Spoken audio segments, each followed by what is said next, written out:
Man, what's up with it, man? Hopefully you guys having a wonderful day on January 5th. All right.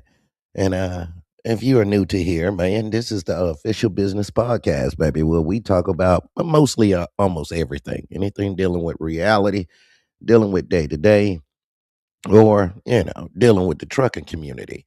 And I just want to say what up, everybody.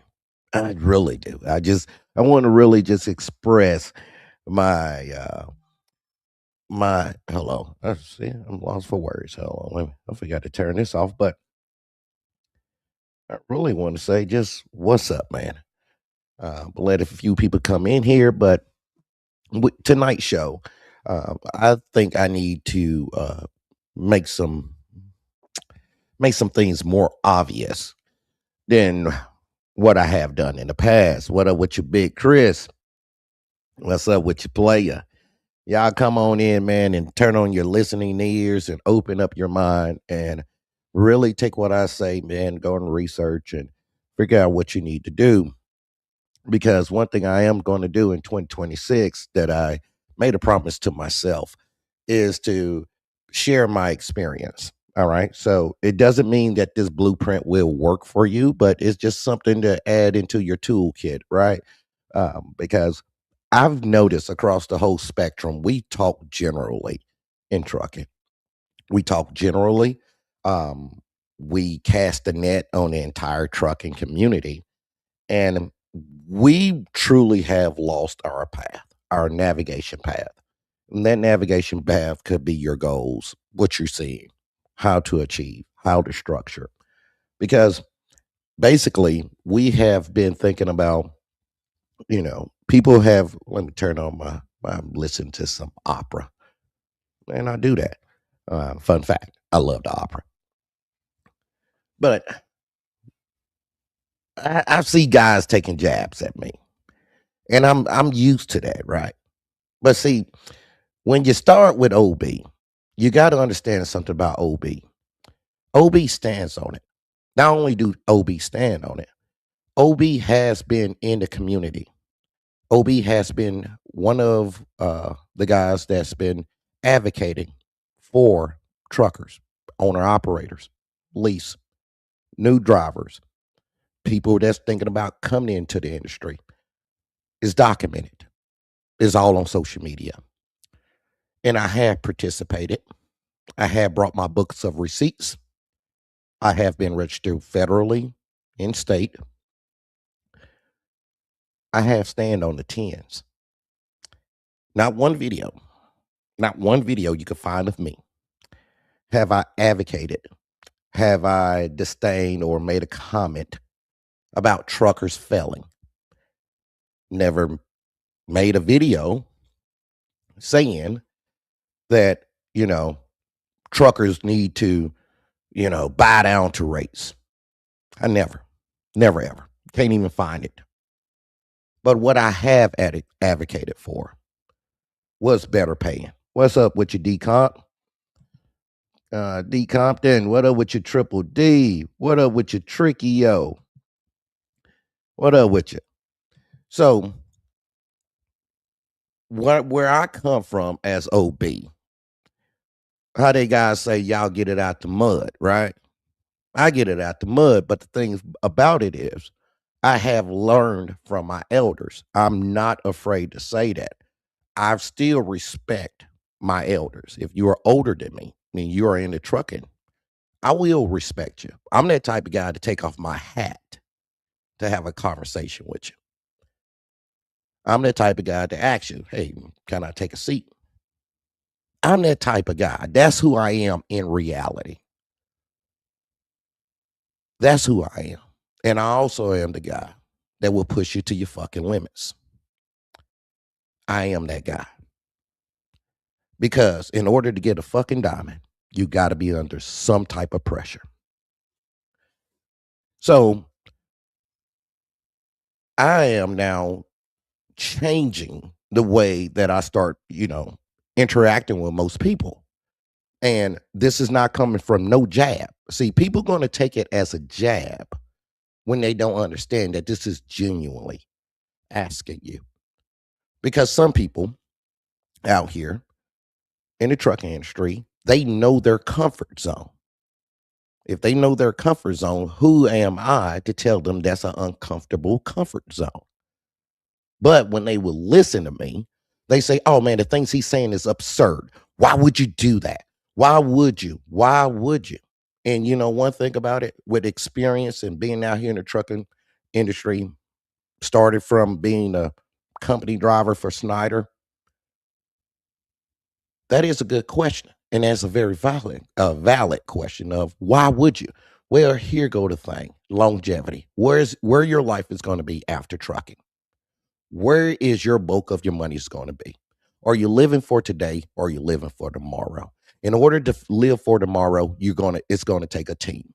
Now, are you gonna have an in-house team or a third party team? Okay.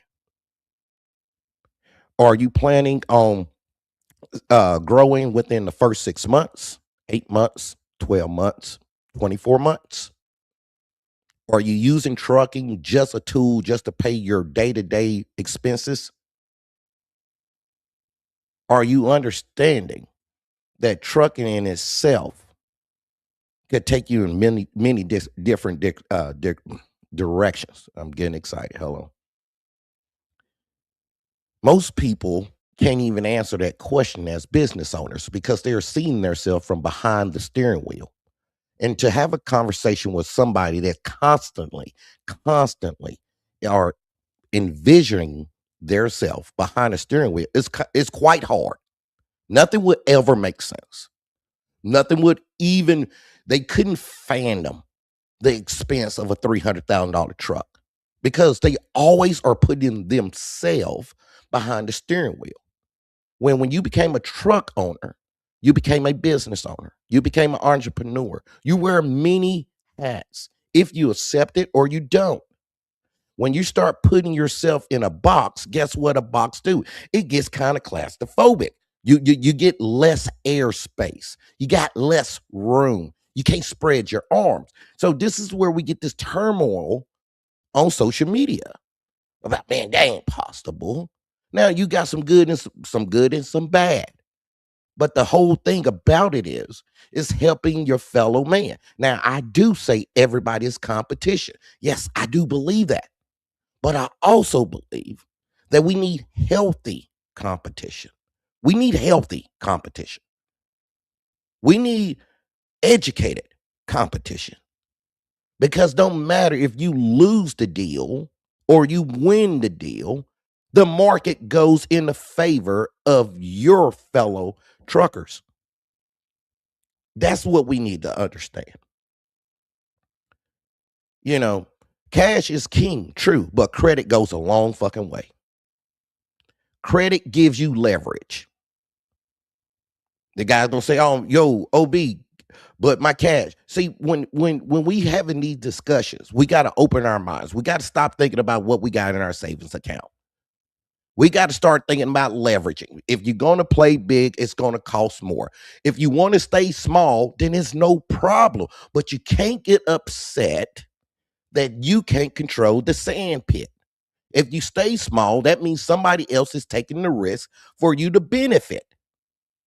So yes, they will have control over your factoring. They will have control of your weekly pay. They will do this because that is called a convenience. Convenience gets taxed. You can't get upset at the cost of convenience when you want it conveniently for you. All of these models out here in trucking has made things very convenient. Some of them are good, some of them are bad. Some people agree, some people don't agree. But what one thing you can agree with is, damn, that business model works. They came in and took the risk in a certain sector, and it works. Some people don't agree with Uber Freight. Some people don't agree with TQL. You don't agree with some of these brokering companies. You gotta say, hey man, they are robbing from the truckers. Yes, to a certain degree. But why? How? What can we do? So we want solution based, right? Because we get tired of complaining. So let's get solution based. Solution based is We have to start improving the cost of moving product. And how we start improving the cost of moving product, we must first start mentally understanding our value of time. Now, some people going to agree and some people ain't. But this is the beautiful thing about business. It's a free choice. So we need to start talking about first, why did we purchase the truck that we decided on? And if you say, okay, fuel efficient, man, my low overhead costs, um, I don't have to worry about a bill. Okay, that's not a problem. Nothing's wrong with that. That works for you.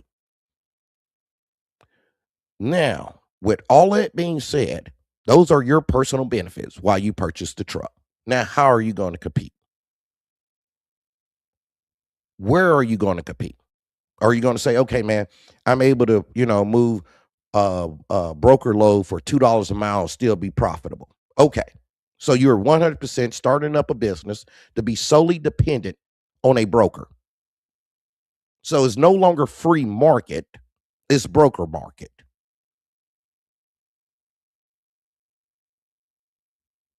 Because when you come in with a stated number, already with a cap ceiling, you might say, no, man, I'm just saying that in reference. Okay, in reference, why did you say the $2? Why did you pick that particular number? You could have said $5. You could have said $7. And people would tell you is that, man, that's unrealistic. Okay, if it's so unrealistic, why are other carriers getting that value? You came in with low, keep that low, but then you move for low or average. But then you complain that your low and average doesn't keep up with the cost of goods, the cost of maintenance, the cost of employment, the cost of insurance, the cost of fuel. You complain. How did you get there? You're not understanding why you bought the tool in the first place. You're not really truly understanding what are you competing? What is your goal? And this is, in the YouTube land, might seem like bickering back and forth, but we are only competing against each other. That's what we are doing. We are literally competing against one trucker to another trucker and not the elevation. They sit back, they laugh at us. We are still talking about $2 a mile in 2026. We are still talking about, man, if I could get $3 a mile in 2026. You don't even hear the average conversation about $4, $5. That is very far in between because people believe that's unrealistic. But in reality, this number has been established prior to 2018. You looking at 2016, 2017. Those numbers, $5.40 a mile, $4.15 a mile, $4.10 a mile, has been the number that's been moving across logistics across the United States on a daily basis. The number's been sold. So when we go into these arguments about cash truck, lease truck, man, let's just here you go. Here go the thing. You buy what you want, right? But understand if you're coming in with a ideal that you want to keep expenses low, where are you planning on investing that other money, your profit to? To your personal? To your personal? So you came in to keep your overhead low to what? To what? Afford your over saturated personal lifestyle. You're still in the same boat, you know. And this is where I said the other in my previous podcast that, man, you know what? I got my own self confused because I'm more focused with the business owners of us breaking bread, of us talking about bringing innovation to the trucking community, like bringing a trend where it helps the market value increase per truckload. Not saying, hey, man, in order to compete, that you must, man, if you're gonna get here, man, keep your stuff. That talk, we've been doing that talk for over 35 years. That talk, It doesn't help. It doesn't help people understand because we have to look at trucking, and I'm saying this from a place of endearment. We have to look that younger people are running into or coming into the trucking, or older people too, because it's been a lot of layoffs. People have job displacement. People have to feed their families. Companies have been laying off a lot of people.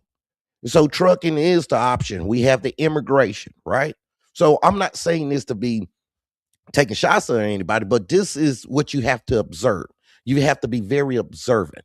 So if these group of people are coming in, the younger people, the older people, and they are training on newer trucks, they're familiar, they have license restrictions, they run automatics. Okay, get a newer truck. Okay, now as a business owner, you got to understand the risk. Okay, the maintenance. Some people are not going to keep it up. Um, they're not going to be on top of the maintenance.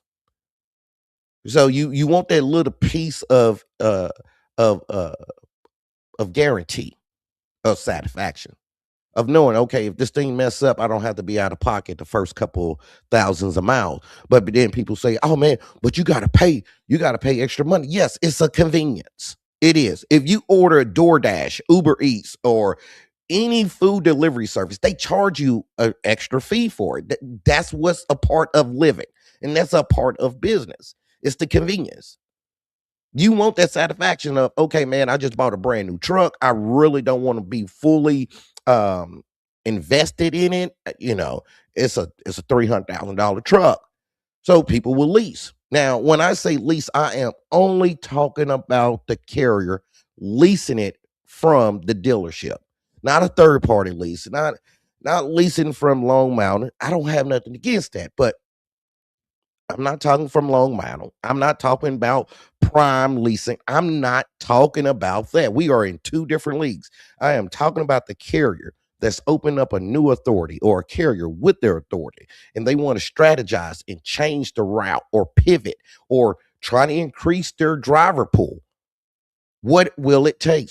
Things that you have to take into consideration to make that shift. And if you notice this talking, I'm not telling you not to. And I'm not telling you you couldn't. I'm not telling you that it's cost too much. I'm telling you, if you want to do it, just think it through and make it happen, Captain. We ain't got to sit here, hold hands, and act like the whole fucking world is goddamn Skittles and damn rainbows. It's some things that got to be in place, that you have to realize you're a fucking captain of a football team. You got to make sure that your players are okay. You got to make sure they can be able to function and utilize the tools and be proficient and be happy. See, we lose this because we're thinking about the dollar and not realizing, in order for us to get more dollars, we got to make sure that the people who are with us is healthy.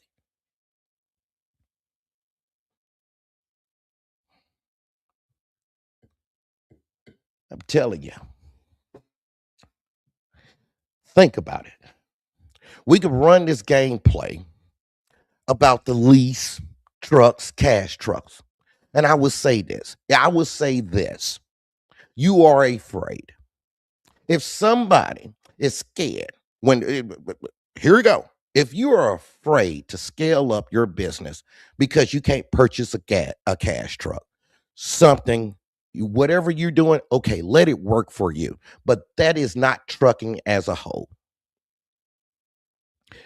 I am talking to people to let them know that you have the opportunity. If you possess a CDL, you started your authority. You have the opportunity to grow, and I want to see you grow. But god damn, I cannot talk about your downfalls, baby. Okay, you had some hiccups. You got to lick it, keep on ticking. We all mess up out here.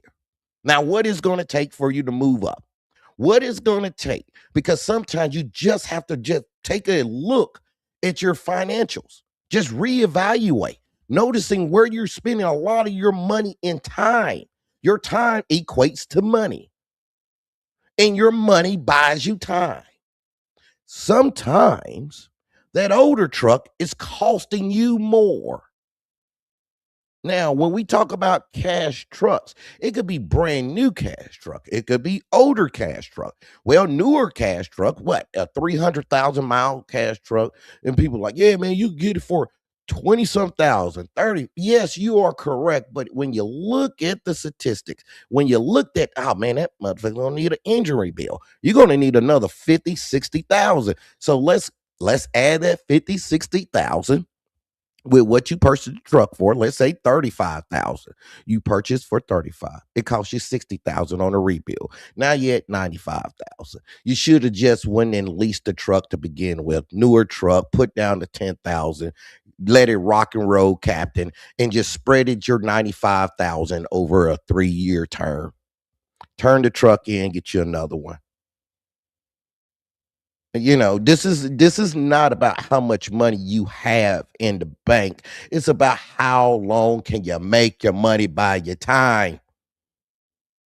People gonna say, okay, man, what about the interest rate? As a business owner, you should not be afraid of interest rates.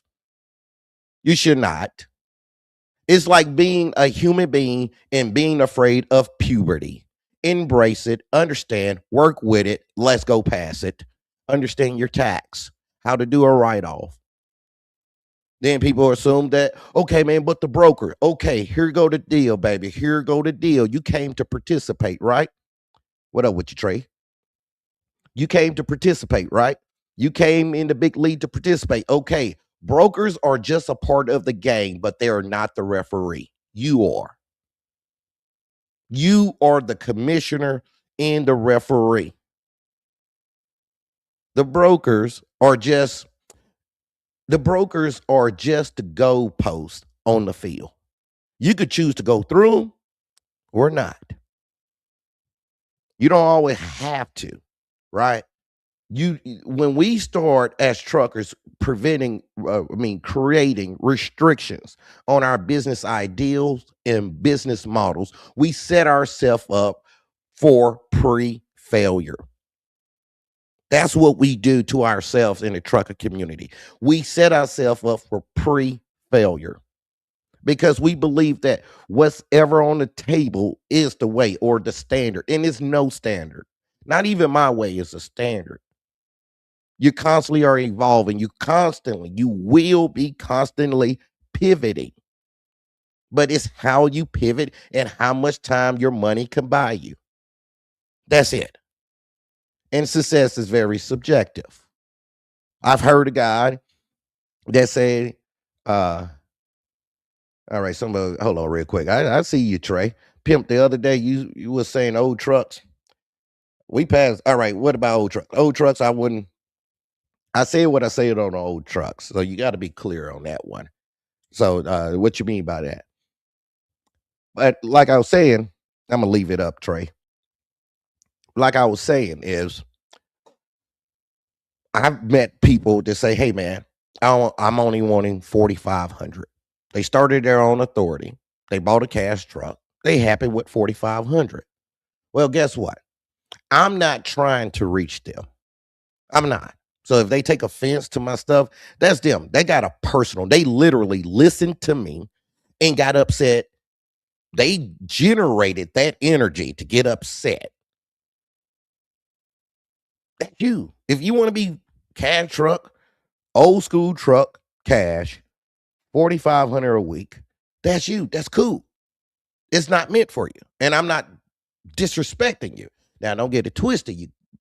Some of y'all throwing these shots. Let me tell you something, player. I love them. Now, I eat those damn things now for breakfast now.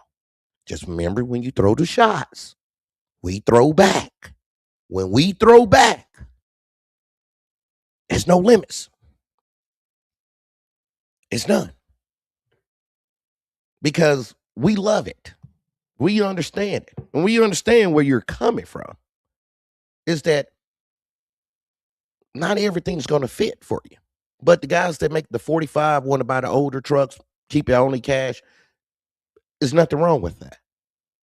The guys that unfamiliar, they are lease operators right now. They don't know to come out of lease operating. Okay, it might be for them.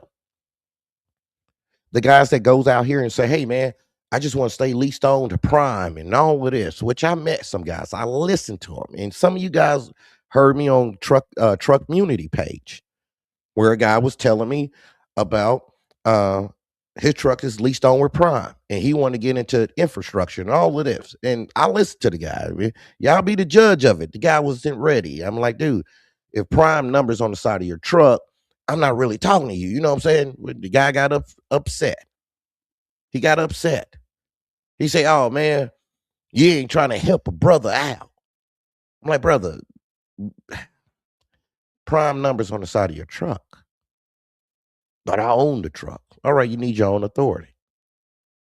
But he couldn't comprehend that.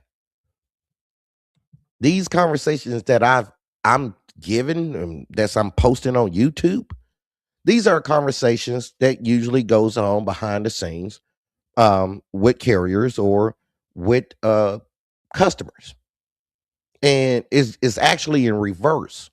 They have these conversations to see uh, how can they keep the price down. What are they saying? What was one carrier high? How can they turn it around to always work in their favor? And with that being said, this is where, the cash trucks, the old school trucks, lease trucks, and I have to make sure I'm paying attention to somebody when they're talking, when they're referring to lease trucks. Because nowadays, you guys, I would think that, lease trucks, I'm talking from a carrier. Most of you guys are guys with no credit, and you're going to sign a lease truck with a company, and you think that you have all of this power. You really don't.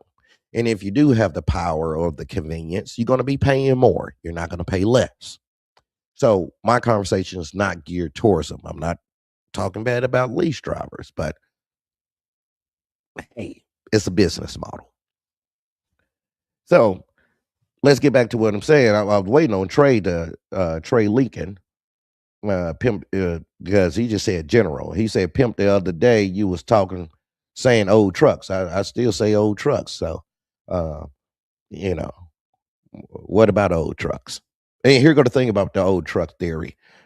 Some of y'all don't even believe the shit yourself because the proof is already out there. It's out there. A lot more people are retiring.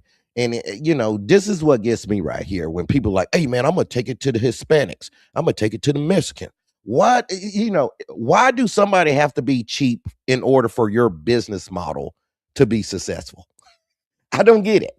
And now if we apply that same ideology to brokers, to carriers, guess what? We right here. Cheap truck drivers. You know, oh man, the amigos, you know, man, I take around there to old amigo. Amigo go and fix it up. Come on now, pimp. So your business model will only exist in your zip code because it will not exist across that zip code. If you could only afford for your truck to be repaired in your zip code, but you're talking about regional OTR across the state line, man, come on now, pimp. You're most likely cannot afford to operate that truck and pay for the maintenance on that truck. If your whole ideal is to stay close to your amigos, you just that's it.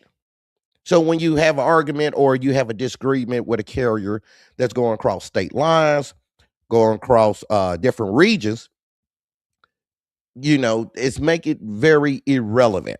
Your input becomes irrelevant because your business model is hindered on as long as the amigos or the Hispanics fix your truck for a cheap price, then you're able to afford to participate in the trucking industry in the spot market as well.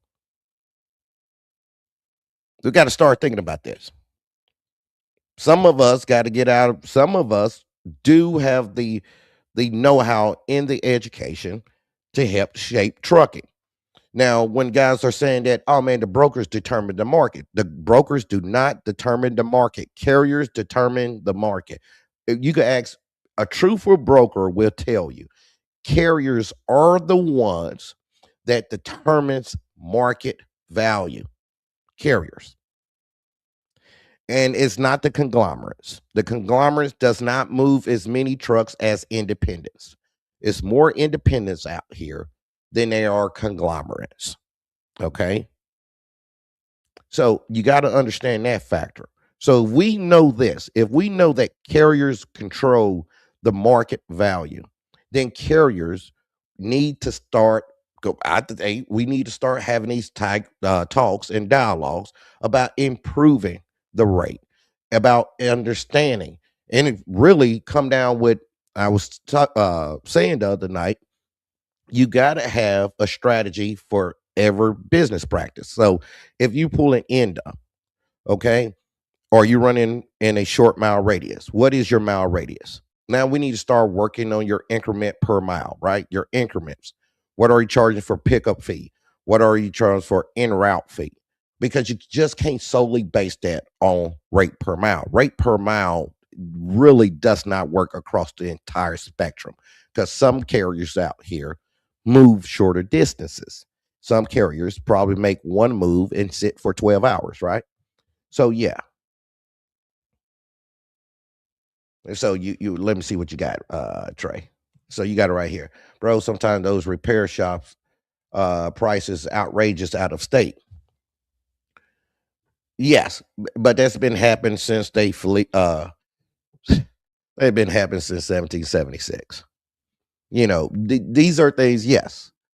I'm not saying that it doesn't happen, but repair prices, if it's an older truck, newer truck, it's still going to be outrageous out of state because most mechanic shop will see the license plate, see the DOT number, numerous of things. Calvin Leak had an instance with a shop here in the DFW. He has it on his YouTube, Calvin Leak, and he went into full detail. And he went to a shop that's local here in Dallas, Texas, and they ripped him off, right? But it happens. Now, Calvin Leak situation, he knew somebody here. Could have made a call. I'm not blaming Calvin, but those shops exist everywhere. So if you don't want a shop to rip you off, then you need a lease truck. You need a lease. And I'm talking from a carrier. Hold on, let me clarify this. I am talking as a carrier leasing their trucks from the dealership. So you have nationwide repair facility. You have access to nationwide repair facility. You don't have to absorb that cost. See, those are one of the convenience of leasing the truck as a carrier. Now I gotta say, oh man, you gotta worry about those payments. You need to start worrying about balancing a book. See, when did we get upset for excelling? When did we make it a boogeyman for excelling? You know, I'm just to be honest with you, man. I was 17 years old. Now I'm in my 30s. I don't want to act like I was 17. I don't want to live like I was when I was 17. I want to be more than that. So, as business owners, here are just some of the things that you have to be aware of. Then you just make your decisions on it. All right. So why pay an outrageous price when you can limp it back home and let the amigos fix the truck? You said that. All right. You broke down out of state. So you should have wrote the sentence with full context and not break it up and try this. Why would you pay an outrageous price? I did not say pay it. I say they will charge you an outrageous price. What, you going to just limp it to another shop? If you could limp it, all right. So here go what makes it irrelevant. If you got the truck to a shop and it was outrageous price, why not just leave the shop and go back home? It's really no more answers to that. It's no more options. Either pay or leave. Now, to ask me, hey man, older trucks, when the truck break down, the shops are outrageous out of state. Yes, that's common on new trucks, older trucks. It's common across the board. But it's still up to you. And a lot of business owners, a lot of trucking companies are familiar with that. So what did they do? They just start putting their trucks on maintenance programs and leasing trucks. So they don't have to absorb that. They have a fixed cost. So when the truck breaks down with whoever, they do not have to worry about, oh man, this chop over here charging us $2,500 to put in some coolant. And it don't. So that's some of the fears that trucking companies and new authority owners that they are very aware of, that they have put in protocols. They have put in, protections in their business operation so they don't have to worry about it. It's not as common. Now, that's just one of the tricks of the trades that comes with owning your own equipment. Now, you just got to get familiar with your equipment, understand your equipment, or just start buying a whole lot of diagnostic tools and plus actual tools and just carry it with you. But yeah, that's what I mean by that. And the older truck is not going to save you. The older truck is not going to save you. If you break down and the mechanic says, "Hey man, let's just say you break down on the side of the road, older truck." Well, the tow bill is going to be the tow bill. New truck, older truck, no matter. If they said, "Man, it's $6,000 to tow the truck," new truck, older truck, nope, it doesn't matter. It's $6,000. They tow it to the shop. They tell you, "Oh man, it's going to be roughly 15,000 for that rear end." You could tow it away. You can limp it away. Get you a tow. Use your insurance. It is what it is. But this is one of the benefits from a lease truck. You ain't got to worry about it. You ain't got to worry about it. Over time, if you look at your expenditures, yes, the fixed monthly cost is prevalent. You like, damn man, I got to come up with this money every week. Where you say, okay, on this cash truck, man, I just put 15,000 or 25,000. Let's just say 40,000. I put 40,000 in this truck, man. You hoping to God that nothing happens. But if it breaks down and you somewhere, well, you got to start. You now here come that different hat. You got to plan. You got to figure it out. You got to be solution based.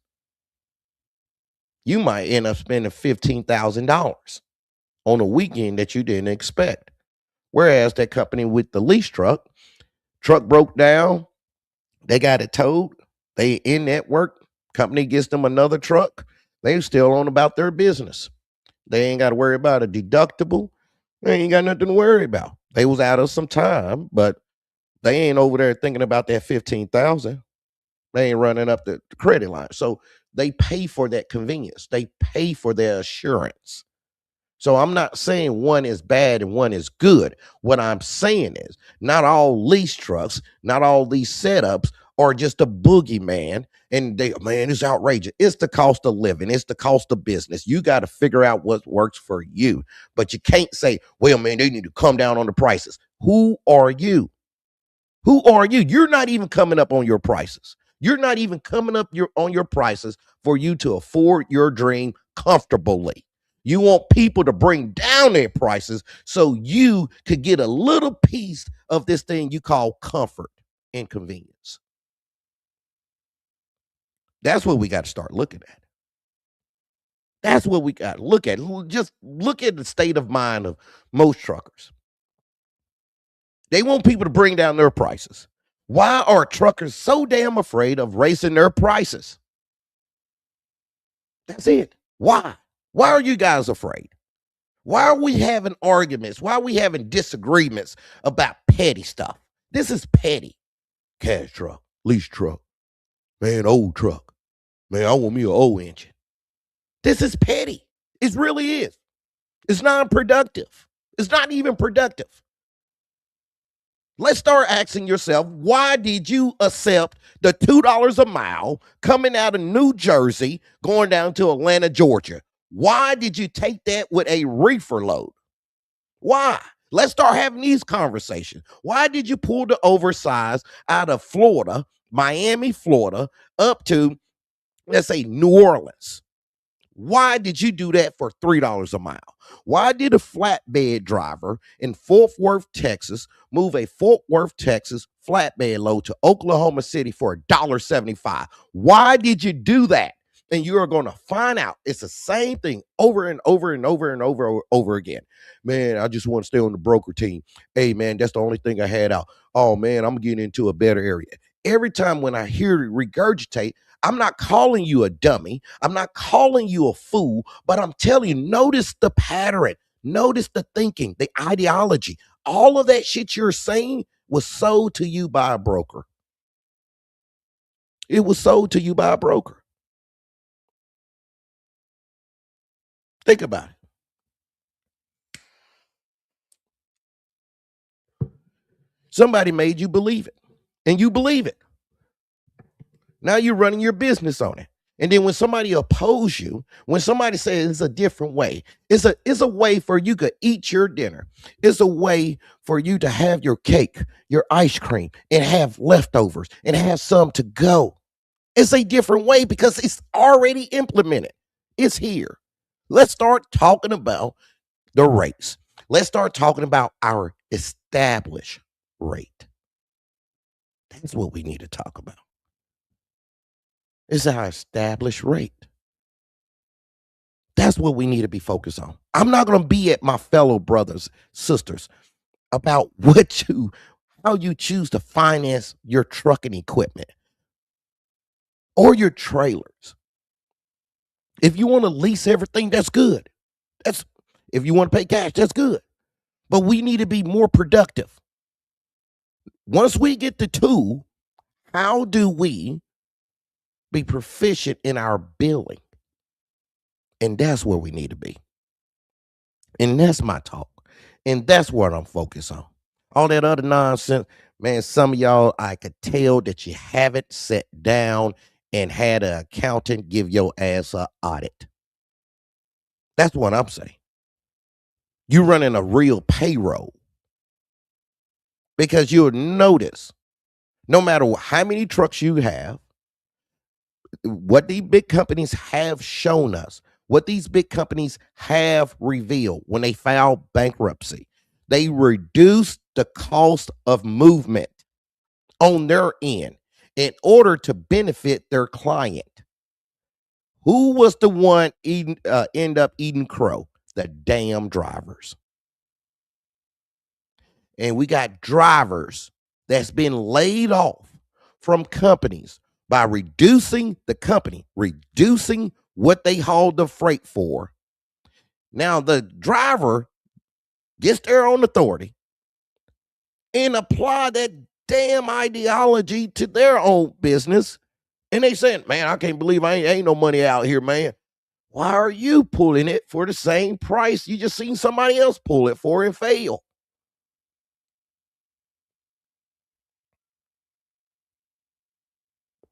It doesn't make any sense. I'm not making this shit up. Y'all see it. They come out and tell you. These competitive rates is in the name, competitive. Meaning that if my opposition dropped the price to $1.92 a mile, I'm going to drop it to $1.91. I'm going to be very competitive in my bidding. I'm going to be very aggressive. And we don't understand that. They dummy it down and change the language or the terminology when they're dealing with truckers. They say things like, my customer needs to be at this or another truck. These simple ass things. And I'm saying, okay, we all heard that damn song and dance. So let's get on the real talk on YouTube. Let's switch it. So all you guys out there want to know about, hey man, how can I increase my rates? How can I bring in more revenue? I don't want to be driving. I'm not telling people equating 100,000 miles to profit. Please don't do that. Please do not equate the more miles you drive to success. Okay. It works in its own theory. It's special. Like, for instance, not fuel haulers, because they don't go long distance. But if you're doing government contracts, and that contract is long distance, yes. But overall, generalizing, I think that most the common carrier that practice or participate on spot market is not proficient in their bidding, and we need to help them. We need them to understand how to become more proficient. I'm not going to give a damn about these old trucks, new trucks, because I got trucks, and I can tell you now, these trucks don't move cheap. DFW, we negotiated a deal, and our trucks move around DFW right here on 635, and I can tell you the route. So we run 635 loop, and we stay on the north I-30 George Bush to 75 North Central Expressway, George Bush, 75 at the corner of 75 North Central Expressway to I-30 in George Bush, and the 635 staying from 35 and 635 to 20 and 635, where 20, 635, and 175 meet up. Those trucks accumulate more than $2,600 a day, and they have sleepers, and we don't do that per mile. Now, once we break down the calculation, but when we did our bidding, we understood the per mile, but we also understood everything else: time, tools, accessory charge, pickup, delivery, return home, advance from home. It's all these charges that goes into this bidding. You know why? Because the driver has to be well compensated for. If we got a good driver, then we have a good business model. The trucks is operating safely. We have on time, and we don't have that many call offs. So what goes into bidding is more than rate per mile. And when guys say, well, these brokers don't do that, they don't allow that, because you are allowing it. You got to remember, before a broker is allowed to do anything, even have a conversation with the common carrier, you must first fill out a broker packet. So if you understand that you're engaging in this, if you understand that, then you must understand you got to bring your A game with you. You got to be up for negotiation, or you walk. No, you walk. You don't get caught up. You walk. The more you do it, your only thing you're doing is just fortifying yourself in your business practices. That's what you're doing. You're giving up today to have all of next year. That's what you're doing. So hopefully this comes out to you guys, and hopefully some of you guys understand where I'm coming from. But yeah. So Trey, but I understand where you're going, and there's no shot to you, Trey. But I'm not gonna ever, and I'm saying this for the record, on the record. I don't see amigos as working for cheap. I don't see them beneath me. Amigos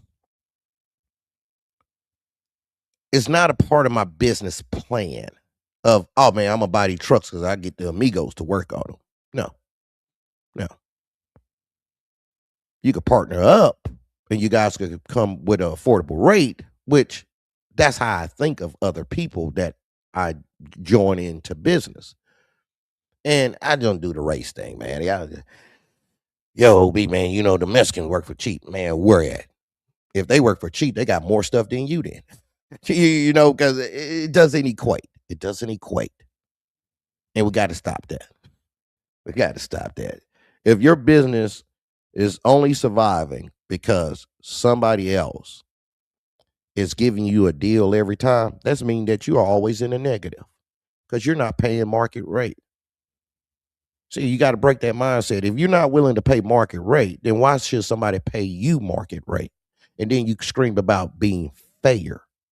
See, you only want to be fair when you are feeling like you're getting taken advantage of. But when you are doing all of the stuffing, oh man, that's just how shit go in trucking.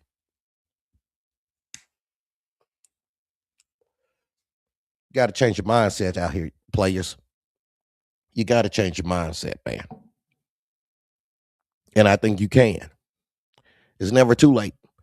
But yeah, so I said this for the records, guys that throwing the slick shot at me, man. I'm gonna tell you right now, man. I ain't got nothing but love for you.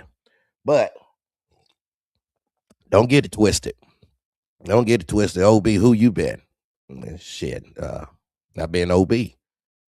And I'm talking from a place of experience. Place of experience and a place of endearment. I told y'all 2026 is gonna be lit. 2026, I ain't taking shit. I'm scaling up where I'm at. I'm reinvesting. And I'm loving it. I'm loving it. And I will be dropping some content on YouTube of what I do in the shop. And we spend some money. We spend a lot of money. And I invest in my business. I hear the guys, man, I wouldn't buy that. Well, I did. Because I believe. And I got to expand. In order for where I want to be in life. What up with your top rope pimp? What's up with you, man? We're just speaking about you. We was talking about I was referring when you dropped that content about the shop in Dallas took advantage of you right out of Hutchins on 45. Gentleman Trey, a lot of more people, they brought up the, shop prices are outrageous, when you leave out of state. And I'm like, yeah, I agree with them. They ain't saying nothing incorrect, but yeah. But yeah, man, it's all about reinvesting, right? So when I'm doing my thing and when I'm speaking from you guys, I know that some people try to say, yo, B man, but you ain't showing us. Man, I'm gonna tell you and let me tell you and make it clear for the record. I don't drive trucks no more. I rock them. That's what I do. That's what I do. Strategize, movement, transportation, consulting. That's what I do. And I'm good at it. I've learned a long time ago.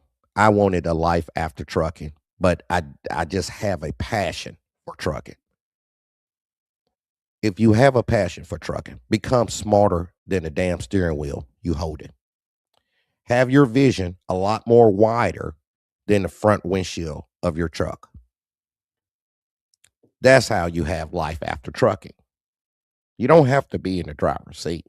There's many of positions in trucking that I feel like a lot of you guys are capable of doing and be very successful at. But other than that, the bullshit, y'all can stay at the bottom talking about some $2 a mile. You didn't even include fuel surcharge. Some of y'all don't know how to calculate the fuel surcharge for your local area. Some of you guys never even charged the accessory fee. And you're thinking that your accessory fee might be, oh man, I put the tarp on the load, so that's my accessory. You didn't charge them for the lumber you had to use, the straps. How many straps did you have to use? You didn't try it. Some guys gonna say, man, they don't pay it. Have you did it? Have you did a formal billing for it? Have you did it? Have you? Hell, some of y'all don't even y'all leave meat on the bone. You don't even do your times in increments. And some people will say, well, OB, yeah, you know that point 0.2, point 0.3 flag hours. Yeah, you can write it up just like that. Get paid for every moment that your driver sat there. Well, y'all just like giving away shit for free. Then you gonna come talking to me. Yeah, OB, I'm trying to, I get the cash truck for $2 a mile. Pimp, you ain't in, bro, you are only 30% of your potential. I'm trying to talk about 100. You over here want to have an argument over that little ass 30%. That's it. We got to start talking about everything that you utilize, why you are making a successful delivery and pickup. Everything. We need to get everything. You need to get compensated for everything.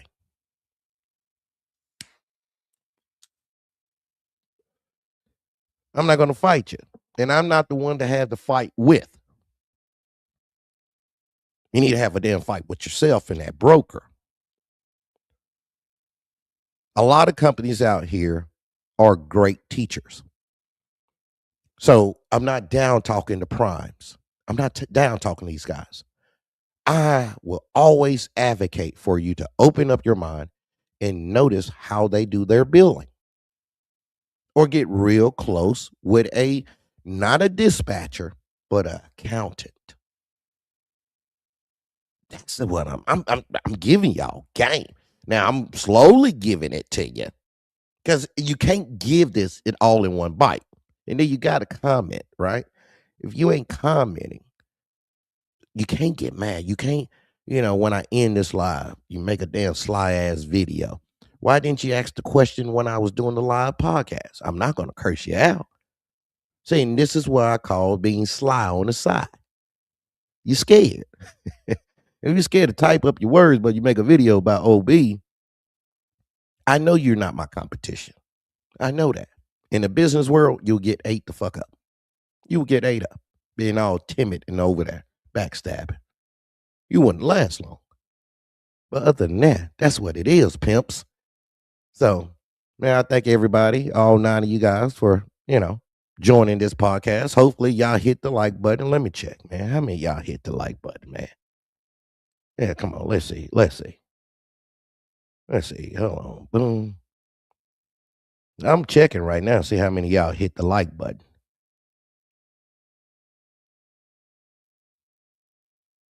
Oh, man. Let's see. Y'all ain't hit the like button, man. Come on now. Come on, players. I'm doing the live. Y'all ain't want to hit the like button on me, man.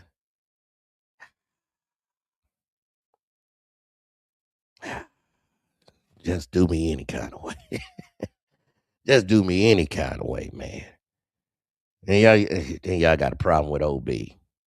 And I just told y'all to hit the like button. But anyway, let me take my black ass on. And I'll see y'all hopefully this week. Hold on real quick. Hold on. All right, let me get you on the thing, top rope. Yeah, always been on that type of tie. Yeah. Big Chris. Damn it, OB, I can't hit it but one. Man, start up another YouTube profile, Big Chris, and hit the sucker again, But I really do appreciate you guys, man. I truly do. We are going to be doing these things, man, and I'm just slowly rolling it out, and I'm fixing up my studio right now so I could come live on the stream. And we're going to make it very fun and entertaining and bring interviews, real interviews from carriers from all walks. What up with you, Jerome? Jerome in the house. What's up with you, Jerome? So we are going to bring interviews and bring different perspective, not only just my perspective, but perspective from other carriers from all walks and demographics in different regions of the United States. Believe it or not, um, we do have ties with carriers outside of this. I don't speak about it much. Um, I really don't. I know my shorts. Some people might say, "Hey, man, he's a, who the hell is that guy thinking that kingpins are slack adjusters, things of that nature."